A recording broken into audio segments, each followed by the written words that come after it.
कड़ी मेहनत और ईमानदारी का फल। बहुत समय पहले एक छोटे से गांव में रमेश नाम का एक गरीब किसान रहता था। उसकी आर्थिक स्थिति इतनी खराब थी कि कभी कभी उसे और उसके परिवार को भूखे पेट सोना पड़ता। उसके पास थोड़ी सी जमीन थी जिस पर वह खेती करता था, लेकिन कई सालों से मौसम खराब रहने के कारण उसकी फसल बर्बाद हो रही थी। हर सुबह सूरज निकलने से पहले वह अपने खेत में काम करना शुरू कर देता और देर रात तक मेहनत करता, लेकिन उसकी मेहनत का फल उसे कभी नहीं मिल पाता।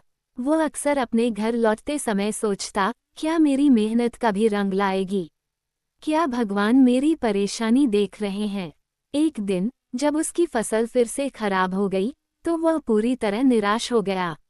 उसकी आंखों में आंसू आ गए और उसने सोचा कि अब उसे किस्मत के भरोसे जीना छोड़ देना चाहिए। वह अपने परिवार की उम्मीदों पर खरा नहीं उतर पा रहा था। रमेश ने अपनी समस्याओं का समाधान पाने के लिए गांव के पास के जंगल में जाने का फैसला किया। वह गहरे जंगल में पहुंचा और एक बड़े पेड़ के नीचे बैठ गया। वहां उसने भगवान से प्रार्थना की, हे भगवान, मैंने कभी किसी का बुरा नहीं किया। मैंने हमेशा ईमानदारी से मेहनत की, फिर भी मुझे कुछ भी नहीं मिलता। कृपया मेरी मदद करें। वह वहां घंटों बैठा रहा। तभी एक साधु वहां से गुजरे। साधु ने रमेश को देखा और उसकी उदासी को भांप लिया। उन्होंने रमेश से पूछा, बेटा, तुम इतने दुखी क्यों हो? क्या बात है? रमेश ने अपने आंसू पोंछे और साधु को अपनी सारी कहानी सुनाई। उसने कहा, बाबा, मैं कितनी भी मेहनत कर लूं, मेरी किस्मत साथ नहीं देती। मुझे नहीं पता कि मैं कहाँ गलती कर रहा हूँ। अब तो मैंने हार मान ली है। साधु ने उसकी बात ध्यान से सुनी और कहा, बेटा, जीवन में कठिनाइयाँ सभी के सामने आती हैं, लेकिन जो लोग अपनी मेहनत और ईमानदारी पर भरोसा रखते हैं वे ही अंत में सफल होते हैं।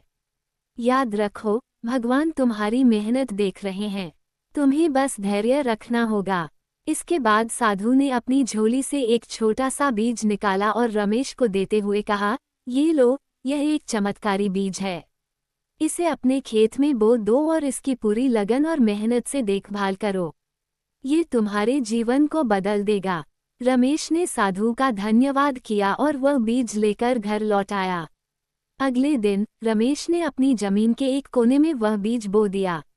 उसने मन ही मन ठान लिया कि वह इस बीज की पूरी जिम्मेदारी से देखभाल करेगा। हर दिन वह उस जगह को साफ करता, उसे पानी देता और यह सुनिश्चित करता कि कोई जानवर या कीट उसे नुकसान न पहुंचाए। दिन बीतते गए और धीरे धीरे उस बीज से एक छोटा पौधा उगने लगा। रमेश का उत्साह बढ़ गया। वह उस पौधे की देखभाल में और भी मेहनत करने लगा। महीनों की मेहनत और धैर्य के बाद वह पौधा एक बड़ा और हरा भरा पेड़ बन गया। कुछ ही समय में उस पेड़ में अनगिनत फल लग गए। वे फल न केवल देखने में सुंदर थे, बल्कि उनका स्वाद भी बेहद मीठा था। रमेश ने उन फलों को बाजार में बेचना शुरू किया। उनकी मांग इतनी बढ़ गई कि रमेश को उम्मीद से ज्यादा पैसा मिलने लगा।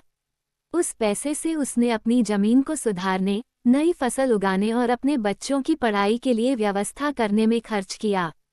धीरे धीरे रमेश ने अपनी सारी गरीबी दूर कर ली और गांव के सबसे सफल किसानों में से एक बन गया।